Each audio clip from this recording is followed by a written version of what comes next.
External opportunities and threats के साथ match करते हैं ताकि एक ऑर्गेनाइजेशन अपने कंपेटिटिव एडवांटेज को अचीव वो कर सके। अब यहां पर कंपेटिटिव एडवांटेज के वर्ड को थोड़ा सा समझ लीजिए। ऑर्गेनाइजेशन की इंटरनल स्ट्रेंथ्स बहुत सी होती हैं, उसमें स्ट्रक्चरल स्ट्रेंथ्स हैं, उसमें कल्चरल स्ट्रेंथ्स हैं, उसमें रिसोर्स बेस्ड स्ट्रेंथ्स हैं। सो उस लॉन्ग लिस्ट ऑफ स्ट्रेंथ्स में से अगर आप उन खास स्ट्रेंथ्स को पिक करो जो ऑर्गेनाइजेशन के लिए सबसे इंपॉर्टेंट हैं, तो उसको हम कहते हैं कोर कंपिटेंसी। मैं फिर से बात को रिपीट कर रहा हूं, ऑर्गेनाइजेशन के पास बहुत सी स्ट्रेंथ्स हैं, उन स्ट्रेंथ्स में से जो स्पेशल स्ट्रेंथ्स हैं, फॉर एग्जांपल आपने कहा कि जी हमारे पास स्किल्ड वर्कफोर्स है और जैसी वर्कफोर्स हमारे पास है वो मार्केट में, इंडस्ट्री में और किसी के पास नहीं है, तो जो स्किल्ड वर्कफोर्स है वो आपके लिए कोर कंपिटेंसी है। अगर आपको जी हमारे पास स्पेशलाइज्ड टेक्नोलॉजी है, कस्टमाइज्ड टेक्नोलॉजी है और जो टेक्नोलॉजी हमारे पास है वो मार्केट में और किसी के पास नहीं है, तो उस सूरत में वो specialized technology would be our core competency.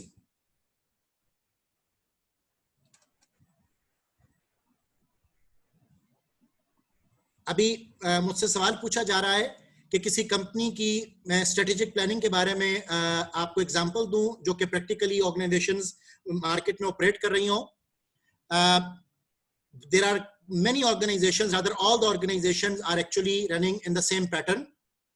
फर्क सिर्फ ये आ जाता है बेटा कि हमारा इनफॉर्मल सेक्टर है मोस्टली, और इनफॉर्मल सेक्टर में लोग उस तरीके से डॉक्यूमेंटेशंस नहीं करते चीजों की जिस तरीके से हमें करनी चाहिए। लेकिन इस बात के बावजूद तमाम वो ऑर्गेनाइजेशंस जो अ लेवल एंड अबव पर ऑपरेट कर रही होती हैं, they all have got documented strategic planning perspectives as well. For example super Asia, for example master group of companies, for example there are so many other big names you know about in Gujranwala, Gujarat, Sialkot, जहां पर companies के mission vision भी developed होते हैं।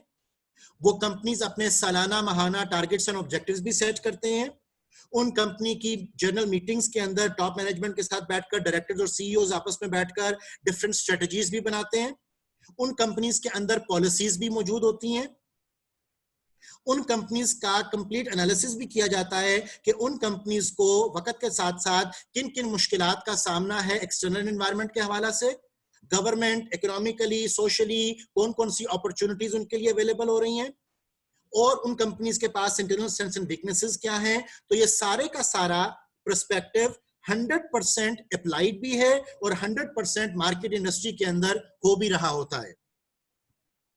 लेकिन generally speaking, मैं फिर से रिपीट कर रहा हूं कि जो स्मॉल स्केल कंपनीज हैं, जो एक गली के अंदर एक कारखानादार है, एक फैक्ट्री रन कर रहा है छोटी सारी, वहां पर हो सकता है कि उन्होंने डॉक्यूमेंटेड इन चीजों को ना बनाया हो, लेकिन वहां पर जो सेठ साहब हैं, वहां पर जो एंटरप्रेन्योर हैं, मिशन विजन उनके जहन में होता है, ऑब्जेक्टिव्स उनके जहन में भी होते हैं, स्ट्रेटजीज उनको भी आती हैं। फर्क मैं फिर बता रहा हूं बेटा कि फर्क आ जाता है कि क्या उन्होंने तमाम बातों को पेपर पे लिखा या पेपर पे नहीं लिखा। ये आपका मेजर डिफरेंस है between formal sector and informal sector, कि हमारे पास डॉक्यूमेंटेशन मौजूद है या डॉक्यूमेंटेशन मौजूद नहीं है। सो वापस आते हैं बेटा अपनी डेफिनेशन के ऊपर। हम कंपेटिटिव एडवांटेज को डिस्कस कर रहे थे। ऑर्गेनाइजेशन के पास कुछ इंटरनल स्ट्रेंथ्स हैं, उनमें जो स्पेशल स्ट्रेंथ्स हैं वो उसकी कोर कंपिटेंसी कहलाती हैं। अब उन कोर कंपिटेंसीज के साथ ऑर्गेनाइजेशन जब मार्केट में ऑपरेट करती है और किसी हवाले से वो अपने कंपेटिटर से भी बेहतर है, तो वही कोर कंपिटेंसी उस कंपेटिटर के हवाले से उस कंपनी के लिए बन जाएगी कंपेटिटिव एडवांटेज।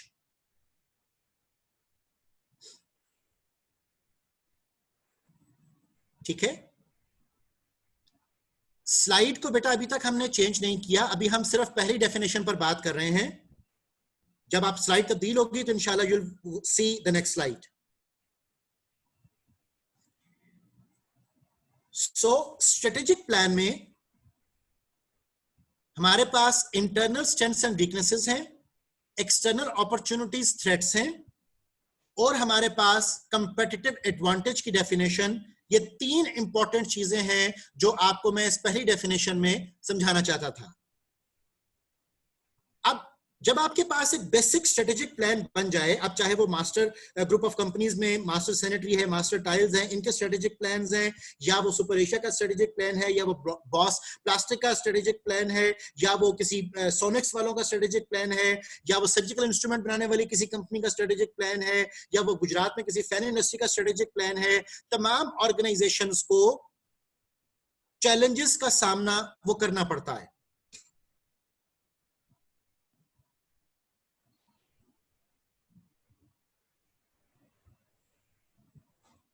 चैलेंजेस वो क्या होंगे?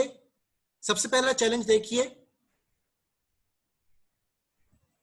The need to support corporate productivity and performance improvement efforts. ये आपका पहला चैलेंज है कि हमने अपनी प्रोडक्टिविटी को बेहतर करना है और अपनी परफॉर्मेंस को बेहतर करना है। दूसरा चैलेंज आपका क्या होगा?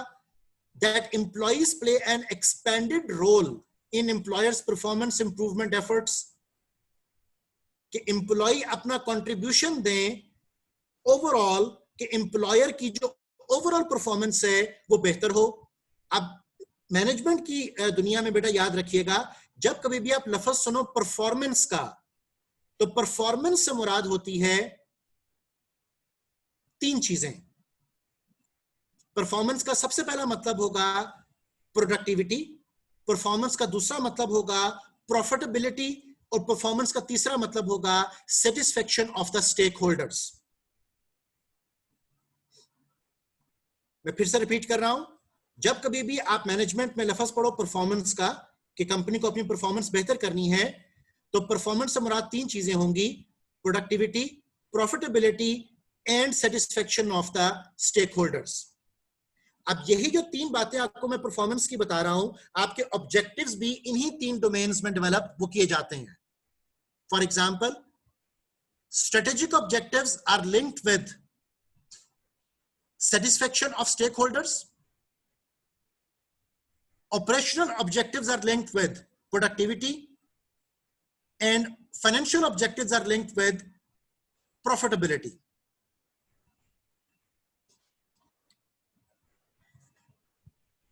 मुझसे सवाल पूछ रहे हैं कि स्ट्रेटेजिक प्लान की एग्जांपल आपको मैं पेश करूं, तो बेटा आपको मैंने अभी बताया कि तमाम ऑर्गेनाइजेशंस उनके स्ट्रेटेजिक प्लानिंग के अंदर जो एक स्ट्रेटेजिक प्लान वो अपना बनाएंगे, वो चाहे एनुअल बेसिस पर बनाएं, चाहे मंथली बेसिस पर बनाएं, चाहे क्वार्टरली बेसिस पर बनाएं, उस स्ट्रेटेजिक प्लान में उस ऑर्गेनाइजेशन का मिशन विजन होगा, उस स्ट्रेटेजिक प्लान में ऑर्गेनाइजेशन के ऑब्जेक्टिव्स होंगे, स्ट्रेटेजीज होंगी, पॉलिसीज होंगी, और उस ऑब्जेक्टिव और उस स्ट्रेटेजिक प्लान में ऑर्गेनाइजेशन ये डिफाइन करती है कि उनके पास इंटरनल स्ट्रेंथ्स एंड वीकनेसेस क्या है, एक्सटर्नल अपॉर्चुनिटीज थ्रेट्स क्या है।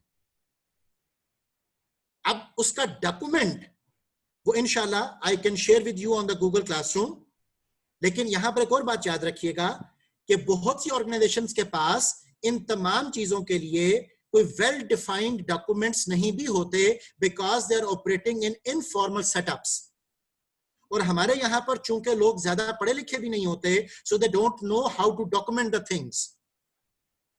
लेकिन तमाम वो ऑर्गेनाइजेशंस जो ग्रो करती हैं, जो एक लेवल एंड अबव पे ऑपरेट करती हैं, जो इंटरनेशनल क्लाइंट्स के साथ डील करती हैं, जो ISO सर्टिफिकेशंस लेने के लिए कोशिश करती हैं, उन तमाम ऑर्गेनाइजेशंस के लिए पहली शर्त बेटा ये होती है कि उन्हें अपने सारे स्ट्रेटेजिक प्लान्स को डॉक्यूमेंट भी करना है। एक और एग्जांपल आपको मैं इसकी बता देता हूं। अगर आपने स्टॉक मार्केट से कभी किसी कंपनी की फाइनेंशियल रिपोर्ट वो ली हो, तो उस फाइनेंशियल रिपोर्ट में हमेशा स्टार्टिंग जो होगी वो आपकी मिशन एंड विजन स्टेटमेंट से होगी। उस फाइनेंशियल रिपोर्ट में ऑर्गेनाइजेशन के ऑब्जेक्टिव्स भी बयान किए गए होंगे, और उस फाइनेंशियल रिपोर्ट के अंदर ऑर्गेनाइजेशन के जो सारे माली साल की सारी कारकर्दगी है, जो उसकी परफॉर्मेंस है, उसके बारे में भी हमें डेटा आफ्टर द ऑडिट वो अवेलेबल होता है। तो जो आपको एक स्टॉक मार्केट से ऑर्गेनाइजेशन की फाइनेंशियल रिपोर्ट मिलती है, वो भी आपकी एक type of strategic planning document हो सकता है। अब ऑर्गेनाइजेशन को जिन चैलेंजेस का सामना है, जो दूसरी चीज हमारे यहाँ स्लाइड पर लिखी हुई है, उसमें वो बता रहा है कि the need to support corporate productivity and performance improvement efforts, इस बात का चैलेंज है कि हमने प्रोडक्टिविटी बढ़ानी है और परफॉर्मेंस बढ़ानी है। दूसरी चीज, that employ play an extended role in employers performance improvement effort, कि आप एम्प्लॉइज को कैसे एंगेज करोगे, एचआर को कैसे एंगेज करोगे कि आपकी परफॉर्मेंस बेहतर हो, इस बात का चैलेंज है। और तीसरी चीज कि HR must be more involved in designing, not just executing the company strategic plan, कि ऑर्गेनाइजेशन के अंदर सिर्फ डिजाइन नहीं करना है कि आपने एचआर की पॉलिसीज बना दी, एचआर की आपने स्ट्रेटजीज बना दी, बल्कि आपने उन तमाम चीजों को एग्जीक्यूट भी करना है, रन भी करना है, जिससे ये बात पता चल सके कि कंपनी का स्ट्रेटेजिक प्लान अचीव हो रहा है या स्ट्रेटेजिक प्लान अचीव नहीं हो रहा है। और स्ट्रेटेजिक प्लान से मुराद क्या है, मैं फिर से रिपीट कर रहा हूं बेटा आपकी आसानी के लिए, कि स्ट्रेटेजिक प्लान से मुराद है आपका मिशन विजन, आपके टारगेट्स एंड ऑब्जेक्टिव्स, आपके गोल्स, आपकी स्ट्रेटजीज और आपकी पॉलिसीज क्या हैं। इसके अलावा आप ये देखते हो कि आपने किस तरीके से इंटरनल स्ट्रेंथ्स एंड वीकनेसेस को एक्सटर्नल अपॉर्चुनिटीज एंड थ्रेट्स के साथ बैलेंस वो करना है।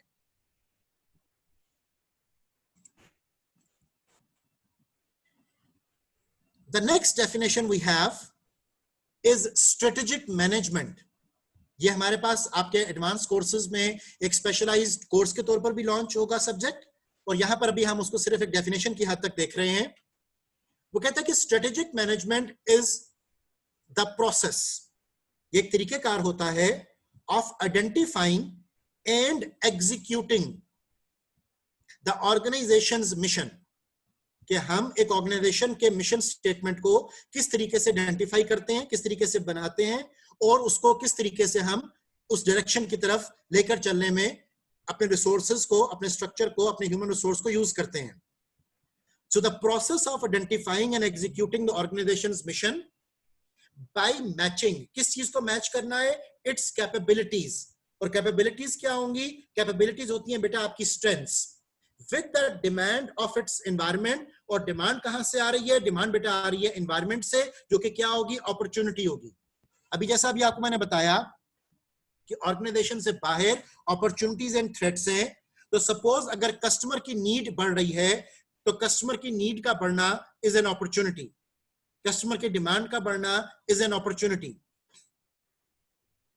ठीक है, तो स्ट्रेटेजिक मैनेजमेंट में हम क्या स्टडी करते हैं, स्ट्रेटेजिक मैनेजमेंट में बेटा हम स्टडी करते हैं कि हम मिशन विजन डेवलप करेंगे, एग्जीक्यूट करेंगे, और साथ हम इस बात को देखेंगे कि हम अपनी कैपेबिलिटीज को जो ऑर्गेनाइजेशन के इनसाइड हैं एक्सटर्नल अपॉर्चुनिटीज के साथ बैलेंस वो कैसे करते हैं। अब देखिए बेटा डेफिनेशन ऑफ स्ट्रेटेजी क्या है।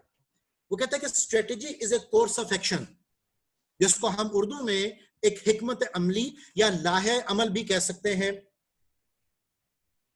अब स्ट्रेटेजी का दूसरा एक्सप्रेशन वो यहां पर दे रहा है कि a company's long term plan, strategy क्या है, एक कंपनी का लॉन्ग टर्म प्लान है for how it will balance, कि किस तरीके से its internal strengths and weaknesses with external opportunities and threats to maintain a competitive advantage, कि ऑर्गेनाइजेशन कैसे बैलेंस करेगी अपने इंटरनल स्ट्रेंथ्स एंड वीकनेसेस को एक्सटर्नल अपॉर्चुनिटीज थ्रेट्स के साथ, कि वो कंपेटिटिव एडवांटेज अचीव कर सके। जैसे भी आपको मैंने पिछले सेशन में बताया था कि strategy is the how part, strategy how part of the management. Strategy आपको द क्वेश्चन हाउ इसका जवाब देती है, ठीक है, कि कैसे हम इस काम को करेंगे, right, that is our strategy. और दूसरी बात यहां पर गौर कीजिएगा कि उसने स्ट्रेटेजी के साथ वर्ड यूज किया लॉन्ग टर्म प्लान।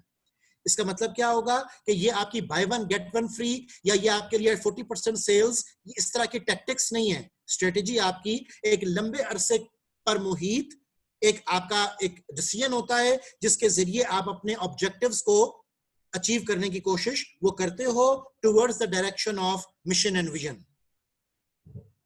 अगर बेटा कोई सवाल आपके जहन में आए तो प्लीज चैट रूम में पूछते जाइएगा।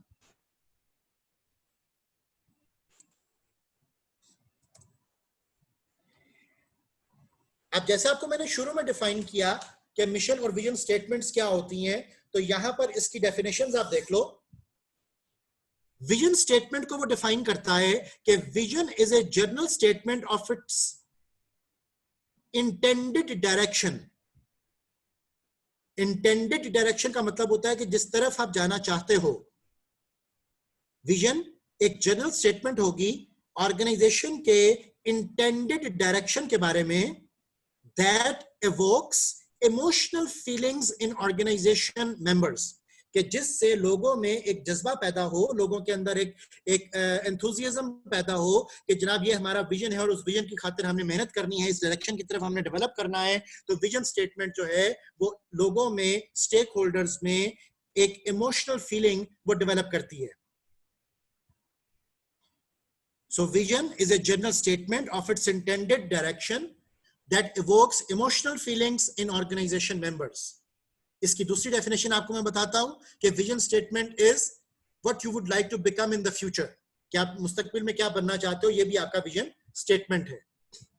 अब मिशन स्टेटमेंट की डेफिनेशन देखिए, वो कहता है कि mission spells out who the company is, what it does and where it's headed. ठीक है, जैसे अभी आपको मैंने पहले बताया कि मिशन में हम 3 सवालों को एड्रेस करते हैं कि आपका बिजनेस नेचर क्या है, आपके प्रोडक्ट एंड सर्विसेज क्या हैं, आप किन मार्केट्स को सर्व कर रहे हो, तो ये सब आपका क्या होगा, ये मिशन होगा। मिशन स्टेटमेंट की एक और डेफिनेशन बहुत अच्छी जो मुझे पसंद है, और वो है कि mission is the reason for existence. एक और डेफिनेशन आपको बताता हूं कि mission is the purpose of being. So mission actually आपके प्रेजेंट को डिफाइन कर रहा है और विजन एक्चुअली आपके फ्यूचर को डिफाइन वो कर रहा होता है। अगर कोई सवाल है बेटा यहां तक तो प्लीज पूछ लीजिए।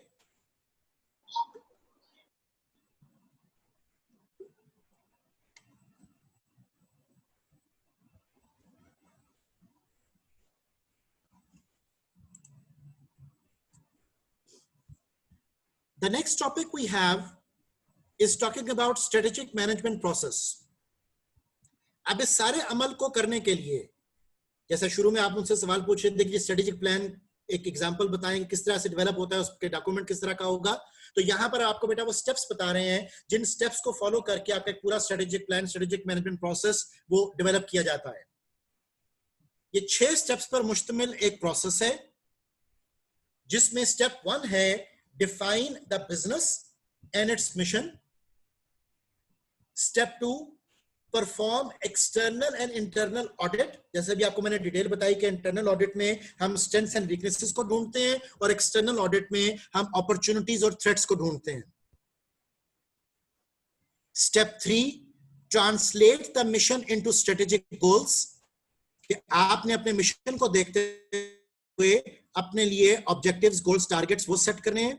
स्टेप 4 फॉर्मुलेट अ स्ट्रेटेजी, अब आप एक हिकमत अमली डेवलप करें to achieve the strategic goals. Step 5 implement the strategy, उस स्ट्रेटेजी को आप एग्जीक्यूट करो। And step 6 evaluate the performance, और ये चेक करो कि क्या आपके जो डिजायर्ड गोल्स एंड ऑब्जेक्टिव्स थे आपके मिशन विजन की डायरेक्शन की तरफ वो अचीव हुए या नहीं हुए। मैं दोबारा से रिपीट करता हूं बेटा। स्टेप 1 आप अपनी कंपनी, फैक्ट्री, कारखाना, दुकान, उसके लिए मिशन विजन बनाएं। स्टेप 2 आप अपने बिजनेस के एक्सटर्नल एंड इंटरनल ऑडिट्स करें। एक्सटर्नल ऑडिट में आपको अपॉर्चुनिटीज और थ्रेट्स मिलेंगे, इंटरनल ऑडिट में आपको स्ट्रेंथ्स एंड वीकनेसेस मिलेंगी। स्टेप 3 आप अपनी कंपनी के मिशन विजन के मुताबिक अपने स्ट्रेटेजिक गोल, ऑपरेशनल गोल, फाइनेंशियल गोल इनको डेवलप करें, अपने टारगेट्स एंड ऑब्जेक्टिव्स डिफाइन करें। जब आपका मिशन विजन बन गया, इंटरनल एक्सटर्नल ऑडिट हो गया, आपको अपना मिशन विजन के मुताबिक ऑब्जेक्टिव्स का पता चल गया, तो स्टेप 4 में आप क्या करना है, formulate a strategy to achieve the strategic goals. अब आप स्ट्रेटेजी बनाएं जिस तरीके से आपने अपने गोल्स को अचीव करना है। स्टेप 5 आप उस स्ट्रेटेजी को इंप्लीमेंट करें।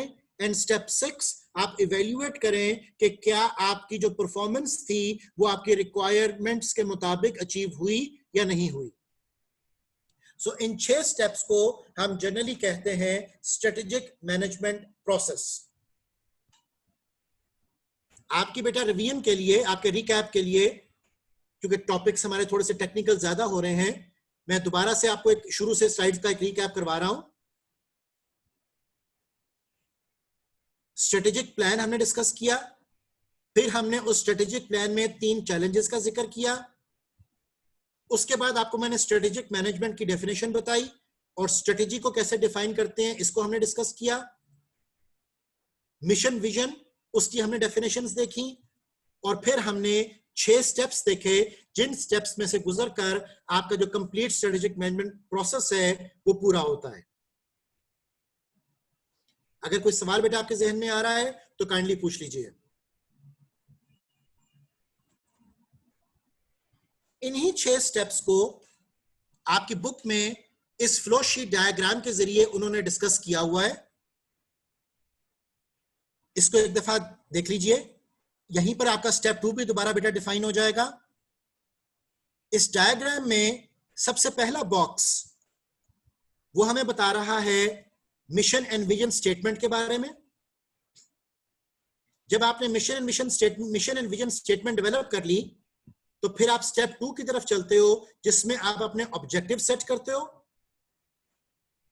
ऑब्जेक्टिव्स को सेट करने के बाद फिर आप अगले स्टेप पे देखिए आपकी स्ट्रेटेजीज बन रही हैं, उन स्ट्रेटेजीज को हम इंप्लीमेंट कर रहे हैं और एंड पर लास्ट बॉक्स जो हमारा इस फ्लो शीट में आ रहा है हम अपनी परफॉर्मेंस को वैल्यूएट कर रहे हैं। इस डायग्राम के सबसे नीचे अगर आप देखिए तो यहां पर उसने 3 स्टेजेस आपकी मेजर लिखी हुई है कि पहले 3 स्टेप्स में हम स्ट्रेटेजिक प्लानिंग और फॉर्मुलेशन की बात करते हैं, उसके बाद के स्टेप में हम इंप्लीमेंटेशन की तरफ आते हैं और उसके बाद में हम स्ट्रेटेजी इवैल्यूएशन का जिक्र करते हैं। तो बाज ऑथर्स ने इस सारे प्रोसेस को इन 3 स्टेजेस के साथ भी डिस्कस किया हुआ है कि the first stage is strategy formulation और planning, the second stage is strategy implementation and the third stage is strategy evaluation. इसके साथ देखिएगा जहां पर ये मेरा माउस कर्सर मूव कर रहा है कि हमारे पास फीडबैक आ रहा है। फीडबैक का मतलब ये होता है कि जब आप इस प्रोसेस पे मूव कर रहे हो तो प्रोसेस पे मूव करने के साथ साथ आपको फीडबैक पहुंचता रहता है कि आया जो आपने स्टेप कंप्लीट किया वो स्टेप कहीं गलत तो नहीं था। आमतौर पर ये फीडबैक आपको मिलना उस वक्त शुरू होता है जब आप स्ट्रेटेजी को इंप्लीमेंट करते हो और आपके पास परफॉर्मेंस रिजल्ट्स आने शुरू होते हैं। अगर आपके पास परफॉर्मेंस रिजल्ट्स पॉजिटिव आ रहे हैं तो इसका मतलब ये होगा कि आपकी इंप्लीमेंटेशन, आपकी फॉर्मुलेशन ठीक थी। लेकिन अगर आपके परफॉर्मेंस रिजल्ट्स नेगेटिव आ रहे हैं तो इसका मतलब ये होगा कि आपकी इंप्लीमेंटेशन या फॉर्मुलेशन में कहीं पर कोई एरर है। अगर हमारी इंप्लीमेंटेशन ठीक हो और हमारे परफॉर्मेंस रिजल्ट्स पॉजिटिव आ रहे हो तो यहां पर एक वर्ड बेटा नोट कर लीजिएगा, हम सिस्टम को, इस सारे सिस्टम को री एनर्जाइज करते हैं। री एनर्जाइज करने का मतलब यह है कि हम काम ठीक कर रहे हैं और हम उसी काम को बेहतर से बेहतर बनाएंगे। लेकिन फर्ज करें कि अगर आपके सिस्टम में जो परफॉर्मेंस रिजल्ट्स हैं वो नेगेटिव हो, आप जो चाह रहे थे वो आपने अचीव नहीं किया, तो फिर आप इस सिस्टम को क्या करोगे? उसके लिए बेटा हम टर्म यूज करते हैं री इंजीनियर। पहले मैंने वर्ड यूज किया री एनर्जाइज, अब मैं वर्ड यूज कर रहा हूं री इंजीनियरिंग। री इंजीनियरिंग या री इंजीनियर करना, इसका मतलब यह होगा कि आप अपने सिस्टम में, इंप्लीमेंटेशन में, प्लानिंग में कोई तब्दीली लेकर आए। इसका एक और एक्सप्रेशन जो आपको डिफरेंट बुक्स में मिलेगा, that is also known as BPR. BPR stands for business process reengineering. Business process reengineering में हम उन वीकनेसेस को आइडेंटिफाई करते हैं जिन वीकनेसेस की वजह से हमारी सिस्टम डेफिशिएंसी क्रिएट हो रही हो, हमारे टारगेट्स ऑब्जेक्टिव्स अचीव ना हो रहे हो, हमारी परफॉर्मेंस डेफिशिएंसीज वो आ रही हो। तो सिस्टम को चेंज करना, सिस्टम को ठीक करना is known as reengineering, और सिस्टम को बेहतर से बेहतर बनाना, जो हम कर रहे हैं उसी काम को मजीद बेहतर करना, दैट इज री एनर्जाइजिंग। तो ये आपके फीडबैक के यहां पर 2 मतलब हैं। इसके अलावा आप लोगों ने इंट्रोडक्शन टू मैनेजमेंट के कोर्स में कंट्रोलिंग के चैप्टर में फीडबैक की 3 टाइप्स और पढ़ी होंगी। फीडबैक आपके पास 3 तरह का होता है। एक को हम कहते हैं फीडबैक कंट्रोलिंग की मैं बात कर रहा हूं। एक आपके पास होता है बेटा फीडबैक कंट्रोल, एक बेटा आपके पास होता है फीड फॉरवर्ड कंट्रोल, और एक आपके पास होता है कंकरेंट कंट्रोल। फीडबैक का जब हम वर्ड यूज करते हैं तो इसका मतलब ये होता है कि किसी काम के पाया तकमील पर पहुंचने के बाद आप बता रहे हो कि वो काम ठीक था कि नहीं था, ये होता है फीडबैक। फीड फॉरवर्ड होता है कि आप काम को शुरू करने से पहले ही प्रिकॉशनरी मेजर्स वो ले लेते हो, ठीक है। और कंकरेंट कंट्रोल का मतलब होता है कि ड्यूरिंग द प्रोसेस आप चीजों को साथ साथ बेहतर बनाते जाते हो, ओके। तो अब आपके पास फीडबैक भी अवेलेबल होता है, आप फीड फॉरवर्ड्स भी यूज कर सकते हो जिसमें रिस्क कैलकुलेशंस भी होंगी, जिसमें आपके प्रिकॉशनरी मेजर्स भी होंगे, और आपके कंकरेंट कंट्रोल्स भी होंगे कि ड्यूरिंग द प्रोसेस भी आप चीजों को ठीक जो है वो करते जाओगे थ्रू क्वालिटी कंट्रोल, क्वालिटी आपके जो पर्सपेक्टिव्स हैं उनको इनकॉर्पोरेट करके।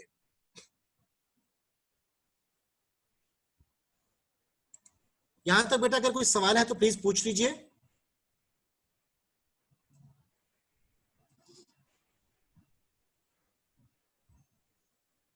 अब हमारे पास आ रहा है स्वॉट एनालिसिस। स्वॉट एनालिसिस बेसिकली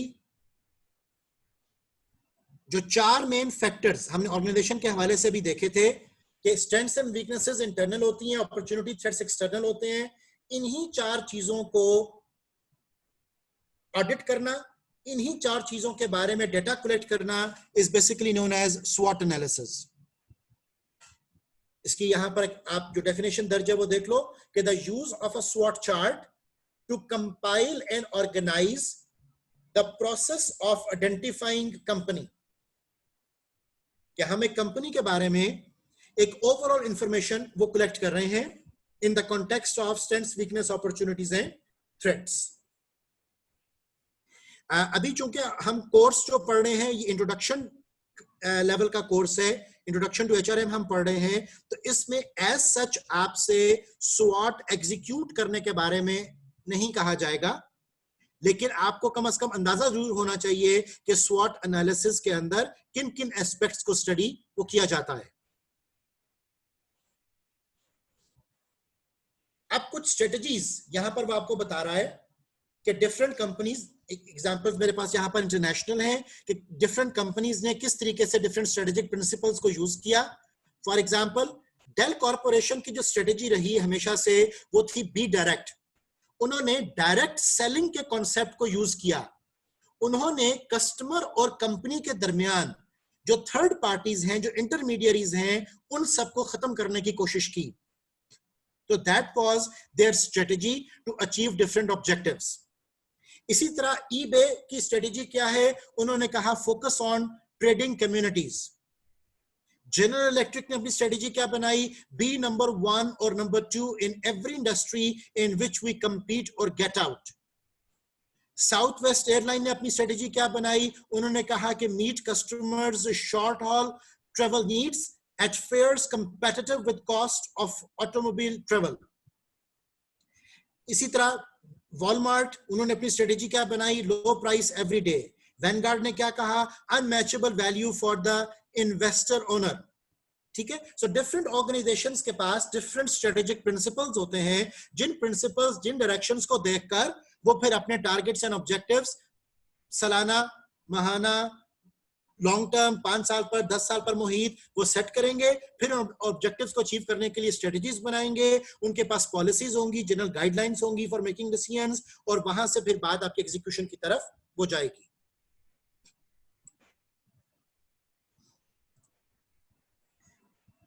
अब बेटा हमारा जो टॉपिक शुरू हो रहा है आपके चैप्टर में, वो आपके डिफरेंट लेवल्स ऑफ स्ट्रेटेजी के बारे में है।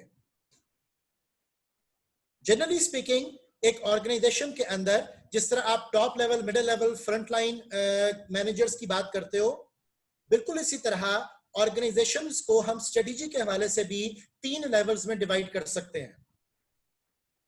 अपर लेवल को हम नाम देंगे कॉर्पोरेट लेवल, उसके बाद हमारे पास आएगा बिजनेस लेवल, और उसके बाद हमारे पास आएगा फंक्शनल लेवल। याद रखिएगा कि कॉर्पोरेट लेवल का वर्ड हम उस वक्त यूज करते हैं when we are talking about a corporation. ठीक है, for example Nestle corporation, right. तो जब हम एक कॉर्पोरेट लेवल पर ऑपरेट करेंगे तो तब हम अपर लेवल को कॉर्पोरेट लेवल का नाम वो देंगे। लेकिन अगर हम एक छोटी फैक्ट्री, कारखाना, कंपनी की बात कर रहे हैं, एक छोटे से एक दुकान की बात कर रहे हैं, तो वहां पर फिर ये वर्ड कॉर्पोरेट लेवल यूज नहीं होता, हम उसको सिंपली टॉप लेवल कह सकते हैं या एंटरप्रेन्योरियल लेवल कह सकते हैं। अब आपकी बुक में उन्होंने कॉर्पोरेशंस के हवाले से स्ट्रेटेजी को डिस्कस किया हुआ है।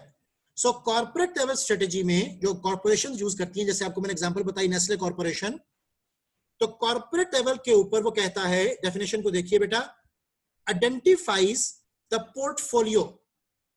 अब ये टेक्निकल वर्ड है पोर्टफोलियो, इसका मतलब एक्सप्रेशन एक कोट कर रहा हूं, पोर्टफोलियो का मतलब होता है do not put all your eggs in one basket, do not put all your money in one pocket. ठीक है, अब आप क्या करते हो, आप अपने पैसे को तहफ्फुज में रखने के लिए मुख्तलिफ पॉकेट्स में अपने पैसे डिस्ट्रीब्यूट करके रखते हो, ताकि अगर एक पॉकेट कट भी जाए तो बकिया पॉकेट्स में पैसे मौजूद हो। ठीक है, तो ये आपकी बेटा बेसिक एग्जांपल है पोर्टफोलियो की। इसका जो मतलब होता है, द वर्ड पोर्टफोलियो का वो मतलब होता है to make an arrangement to reduce your risk. ठीक है, अपने रिस्क को कम से कम करने के लिए, जैसे उसको मैंने टिपिकल एग्जांपल कोट किया कि do not put all your eggs in one basket. ठीक है, तो आप अपने रिस्क को कम करने के लिए डिफरेंट अरेंजमेंट्स बनाते हो, डिफरेंट ऑप्शंस पिक करते हो, ताकि अगर एक तरफ नुकसान हो भी जाए तो दूसरी तरफ आपको फायदा होने के चांसेस मौजूद हों।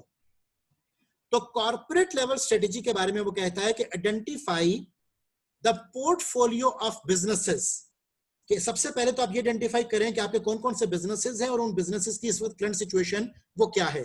फॉर एग्जांपल हम बात करते हैं सैमसंग कॉर्पोरेशन की। अब सैमसंग कॉर्पोरेशन के बहुत से एसबीयूज हैं।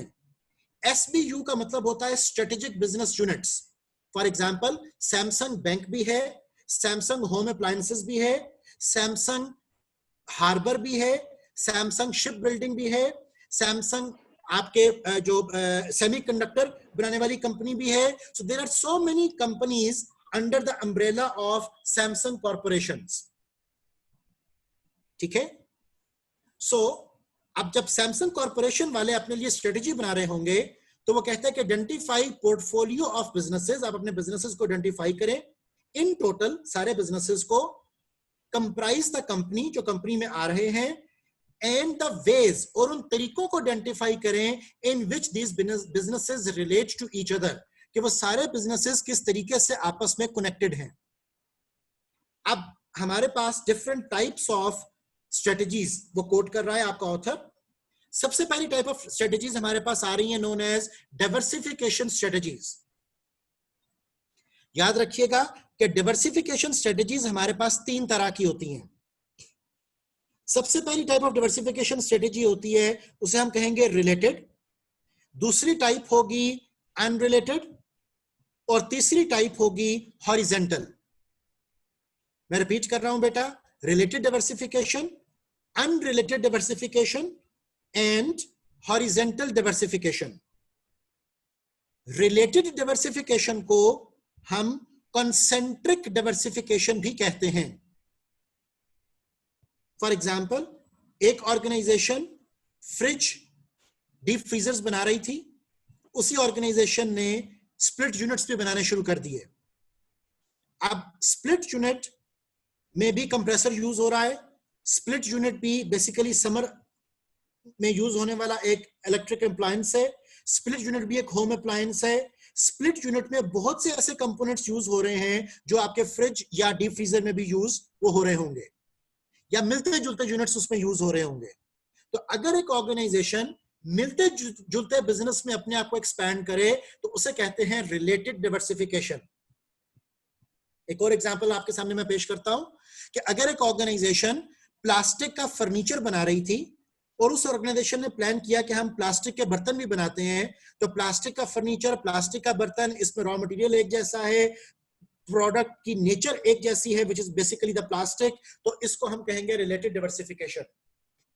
लेकिन अगर फर्ज करें एक ऑर्गेनाइजेशन होम अप्लायंसेस बना रही थी और होम अप्लायंस बनाते बनाते उन्होंने मोटर बाइक्स भी बनानी शुरू कर दी, तो होम अप्लायंस में और मोटर बाइक में कोई खास रिलेशन हमें नजर नहीं आ रहा। ठीक है, सो इसको हम कहते हैं अनरिलेटेड डाइवर्सिफिकेशन। फॉर एग्जाम्पल, एक organization they are making fans, और उस ऑर्गेनाइजेशन ने ही एक डिपार्टमेंटल स्टोर भी शुरू कर दिया।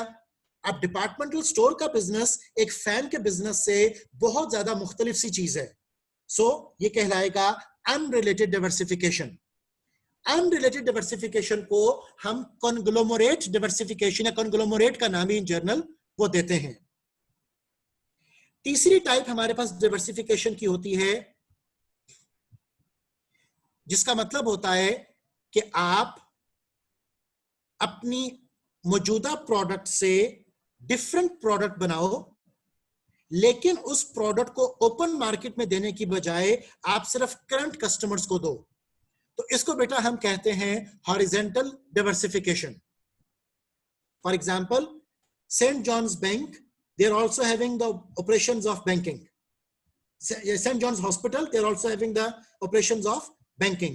अब बैंकिंग ऑपरेशन और हॉस्पिटल ऑपरेशन बहुत ज्यादा फर्क है, लेकिन सेंट जॉन्स अपनी बैंकिंग ऑपरेशंस में सिर्फ उन क्लाइंट्स को डील करेगा who are also the part of the hospital, either as patient or as doctors or as support staff. ठीक है, तो इस किस्म का जब अरेंजमेंट हो तो उसे हॉरिजॉन्टल डाइवर्सिफिकेशन का नाम हम दे सकते हैं। सो डाइवर्सिफिकेशन की हमारे पास तीन टाइप्स आ गई, हॉरिजॉन्टल, रिलेटेड और अनरिलेटेड। अब हम आते हैं बेटा second type of corporate level strategy की तरफ, जो यहां पर लिखी हुई है vertical integration. Actually vertical integration भी आपकी दो तरह की होती है, एक को कहते हैं फॉरवर्ड वर्टिकल इंटीग्रेशन और एक को हम कहते हैं backward vertical integration. Forward vertical integration का मतलब यह है कि आप अपने कस्टमर की तरफ मूव करो। किस तरीके से? कि आप कस्टमर के और आपके दरमियान जो इंटरमीडियरीज हैं, जो थर्ड पार्टीज हैं, आप उन्हें खत्म करो। आप अपना डिस्ट्रीब्यूशन चैनल बनाओ, आप अपना रिटेल आउटलेट ओपन करो, आपका अपना होलसेलर हो। अगर आप खुद से अपने माल को कस्टमर तक पहुंचा रहे हो तो यह कहलाएगा फॉरवर्ड वर्टिकल इंटीग्रेशन। अगर आप इसके ऑपोजिट अपने सप्लायर की तरफ मूव करो, जिसमें के सप्लायर से माल लेने की बजाय आप सप्लायर को परचेज कर लो, तो इसे कहते हैं बैकवर्ड वर्टिकल इंटीग्रेशन।